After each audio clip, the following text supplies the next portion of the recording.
এখন কারো দম আছে এই মাইকটা আমার কাছ থেকে কেড়ে নেবে? পারবে না। পুলিশ পারমিশন নিয়ে এই মাইকটা বেঁধেছি, যেহেতু ইলেকশন চলছে। ইলেকশন না চললে পুলিশের কাছে পারমিশন ডিওয়াইএফআই নাই না, বুড়ো আঙ্গুল দেখিয়ে দিয়েছে তোমাদের পারমিশন লাগবে না প্রতিবাদ করতে। কিন্তু এই ভারতবর্ষে নির্বাচন পরিচালনা করতে কোড অফ কন্ডাক্ট আছে, যাতে নির্বাচনটা শান্তিতে, সুস্থিরে এবং গণতান্ত্রিক পদ্ধতিতে পরিচালিত হয়, তাই পারমিশন নিয়েছি। এখন কারো দম আছে এই মাইকটা আমার কাছ থেকে কেড়ে নেবে? পারবে না। পুলিশও পারবে। যতক্ষণ আমার টাইম আছে ততক্ষণ আমি বলবো। তার মানে আমার অধিকার আছে দিব্যেন্দু অধিকারীর কাছাটা খুলে আপনাদের সামনে আসলে তার রূপটা দেখানোর, আর সেই কাজই করব। আর এই কাজে যদি কেউ বাধা দেয় তখন আইন আমাকে সুরক্ষা দেবে। সেই আইনটাই পার্লামেন্টে তৈরি হয়। পার্লামেন্টে আইন তৈরি হয়। আইন কারা আইন তৈরি করে? যাদেরকে আমরা ভোটে জিতিয়ে পাঠাই। দিব্যেন্দু অধিকারীকে আমরা ভোটে জিতিয়ে পাঠিয়েছিলাম না? আমরা ভোট দিয়েছি না? হয়তো দূরে মাইকের আওয়াজ যাচ্ছে বলে এরকম অনেক মানুষ দাঁড়িয়ে আছেন যারা হয়তো দিব্যেন্দু অধিকারীকে ভোট দিয়েছিলেন, কিন্তু এই মাঠের ভেতরে অনেকে উপস্থিত আছেন যারা ভোট দেননি।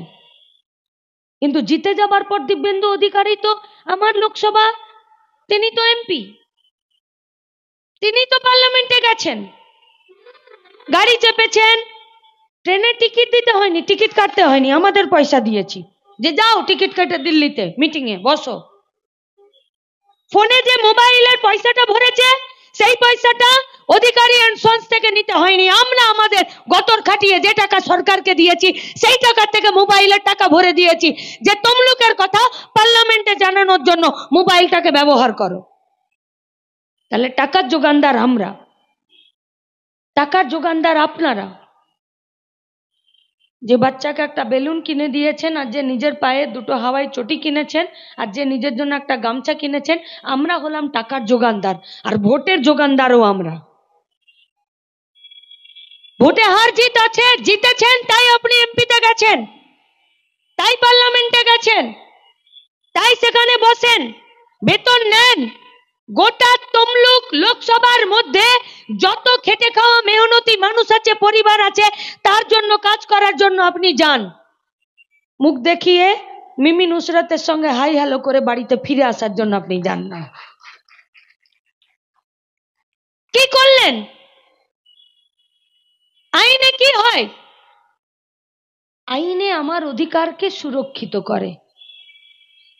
এই যে আমি এখানে দাঁড়িয়ে আছি, পারমিশন নিয়েই মাইকটা বেঁধেছি, যেহেতু ইলেকশন চলছে। ইলেকশন না চললে পুলিশের কাছে পারমিশন ডিওয়াইএফআই নাই না, বুড়ো আঙ্গুল দেখিয়ে দিয়েছে তোমাদের পারমিশন লাগবে না প্রতিবাদ করতে। কিন্তু এই ভারতবর্ষে নির্বাচন পরিচালনা করতে কোড অফ কন্ডাক্ট আছে, যাতে নির্বাচনটা শান্তিতে, সুস্থিরে এবং গণতান্ত্রিক পদ্ধতিতে পরিচালিত হয়, তাই পারমিশন নিয়েছি। এখন কারো দম আছে এই মাইকটা আমার কাছ থেকে কেড়ে নেবে? পারবে না। পুলিশও পারবে না। যতক্ষণ আমার টাইম আছে ততক্ষণ আমি বলবো। তার মানে আমার অধিকার আছে দিব্যেন্দু অধিকারীর কাছাটা খুলে আপনাদের সামনে আসলে তার রূপটা দেখানোর, আর সেই কাজই করব। আর এই কাজে যদি কেউ বাধা দেয় তখন আইন আমাকে সুরক্ষা দেবে। সেই আইনটাই পার্লামেন্টে তৈরি হয়। সেই আইনটাই তৈরি করতে যান এমপিরা পার্লামেন্টে। লাস্ট 10 বছরে 90টা বিল পেশ করেছে। 90টা। ভারতবর্ষের পার্লামেন্টে, সংসদ ভবনে 90টা बिल पेश হয়েছে लास्ट 10 বছরে।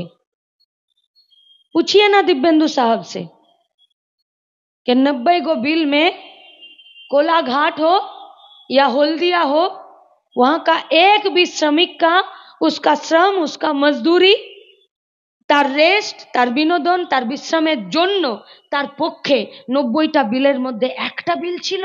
একটা ছিল না। একটা বিল পেশ করে লোকসভাতে একটা ছোট ছোট ডিপার্টমেন্ট আছে, তারা বিলের খসড়া তৈরি করে নিয়ে আসে। সেটা ওই যে পার্লামেন্ট আমরা টিভিতে দেখি, সেখানে সেই বিলটাকে পেশ করে খসড়াটাকে একজন পড়ে শোনায়, তারপরে তার উপরে আলোচনা হয়, তারপরে সেটাকে রাজ্যসভায় পাঠায়। কোনোটাতে রাজ্যসভার অনুমতির প্রয়োজন, সম্মতির প্রয়োজন, কোনোটাতে শুধুমাত্র তাকে দেখিয়ে আনলেই হয়, তারপরে বিল পাস করে যায়।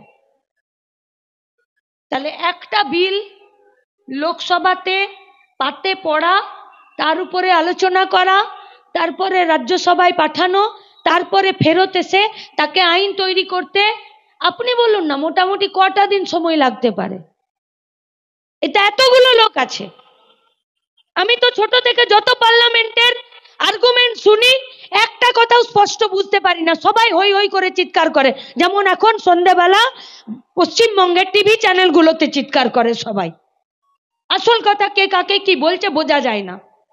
তাহলে এই পরিস্থিতিতে আমার খাবার, আমার মাথার ছাদ, আমার কাপড়, আমার শিক্ষা, আমার স্বাস্থ্য, আমার কাজ, এই সম্পর্কিত যে বিলগুলো, সেই বিলগুলো পাস করতে গেলে কটা দিন সময় লাগতে পারে?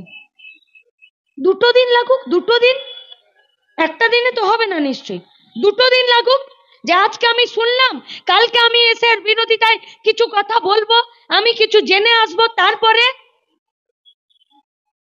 মোদী সরকারের দ্বিতীয় ইনিংসে 2020 সালে যখন এই পার্লামেন্টে এই বিলগুলো পাস হলো, 2 দিনে 15টা বিল পাস করে দিয়েছে। 2 দিনে কি আছে সেই বিলে? জিনিসপত্রের দাম কমবে না। কি আছে সেই বিলে? কয়লা এই পশ্চিমবঙ্গের মাটির নিচ থেকে সরকারি ভাবে তোলা হবে নাকি বেসরকারি ভাবে তোলা হবে? কি আছে সেই বিলে? কৃষকরা তার ফসলের দাম পাবে কিনা, সেখানে ভর্তুকি পাবে কিনা, সারের কালোবাজারি রোখা যাবে কিনা, কোন একটা কৃষির কোন একটা দোকান থেকে, চাষের দোকান থেকে কম পয়সাতে চাষের বীজ সে পাবে কিনা, তার ফসল যদি নষ্ট হয়ে যায় সেই ফসলের বীমা সে পাবে কিনা, কোন একটা বাচ্চা ছেলে লেখাপড়া করতে গিয়ে শুধুমাত্র জাতির নামে তাকে যদি লেখাপড়া করতে না দেয়, তার বিরুদ্ধে কোন রকম অ্যাকশন নেওয়া হবে কিনা, এই সমস্ত বিলকে জলাঞ্জলি দিয়ে দেবার জন্য 2 দিনে 15টা বিল পাস করে দিয়েছে। কোথায় ছিল তৃণমূল? দিব্যেন্দু অধিকারী কোথায় ছিল? বিজেপি?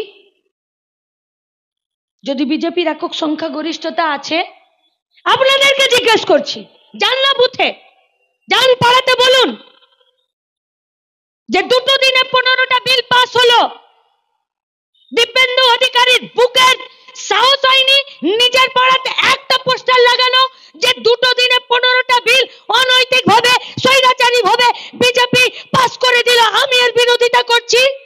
বাড়িতে ভাই ভাই ঝগড়া হয়ে যাবে বয়ে বয়ে, আর মাংস আর মাছ পাঠানো বন্ধ হয়ে যাবে, পারবে না বলতে। 2 দিনে 15টা বিল, 6 মিনিটে 18টা বিল পাস করেছে। 6 মিনিটে, এক মিনিটে 3টে করে বিল পাস করিয়েছে। আরে কোনো একটা কমিটি যদি তৈরি হয়, সেখানে একজন সেক্রেটারি থাকে, তার সঙ্গে একজন সহ সম্পাদক থাকে, একজন চেয়ারম্যান থাকে, তার একজন ভাইস চেয়ারম্যান থাকে। মিউনিসিপ্যালিটিতে, কর্পোরেশনে একজন মেয়র থাকে, তো একজন ডেপুটি মেয়র থাকে। স্পিকার, একটা যদি স্পিকার থাকে পার্লামেন্টে, বিধানসভায়, তাহলে তার সাথে আরেকটা ডেপুটি স্পিকার থাকে। पूछिए दिव्येंदु अधिकारी से और पूछिए शुभेंदु अधिकारी से, লাস্ট 5 বছরে কেন ভারতবর্ষের পার্লামেন্টে ডেপুটি স্পিকার নেই? একটা মাত্র স্পিকার আছে, কেন? এটা গণতন্ত্র বিরোধী নয়? এটা ভারতবর্ষের সংবিধান বিরোধী নয়? কদিন বসলো পার্লামেন্ট? কদিন পার্লামেন্ট কেন বসে? আমি বেঁচে থাকতে পারছি না, আমার পকেটে টাকা নেই, আমি বাজারে গিয়ে জিনিস কিনতে পারছি না। পশ্চিমবঙ্গে 42টা এমপি তৃণমূল আর বিজেপি থেকে জিতে গেছে, নেই লাল ঝান্ডা। পশ্চিমবঙ্গের কোলাঘাটের জন্য, তাপবিদ্যুৎ কেন্দ্রের জন্য, হলদিয়া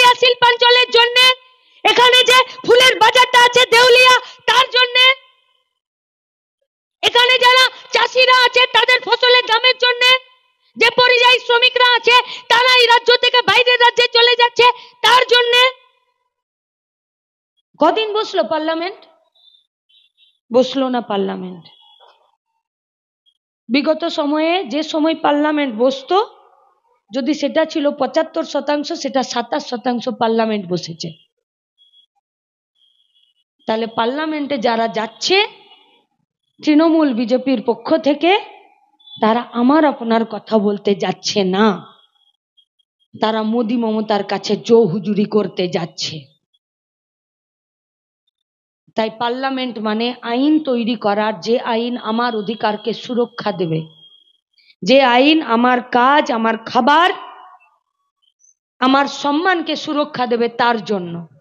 সেই পার্লামেন্টটার দরজাটাই যদি বন্ধ করে দেয়, তাহলে এত খরচ করে আমার টাকাতে, আপনার টাকাতে ভোট করে এমপি করে দিয়ে পার্লামেন্টে এমপি পাঠানোর প্রয়োজনটা কি?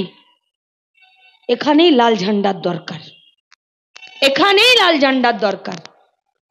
তাই তৃণমূল বিজেপি এরা লাল ঝান্ডাকে ভয় পায়, তাই এরা একসঙ্গে চায় যাতে লাল ঝান্ডা পার্লামেন্টে না বাড়ে।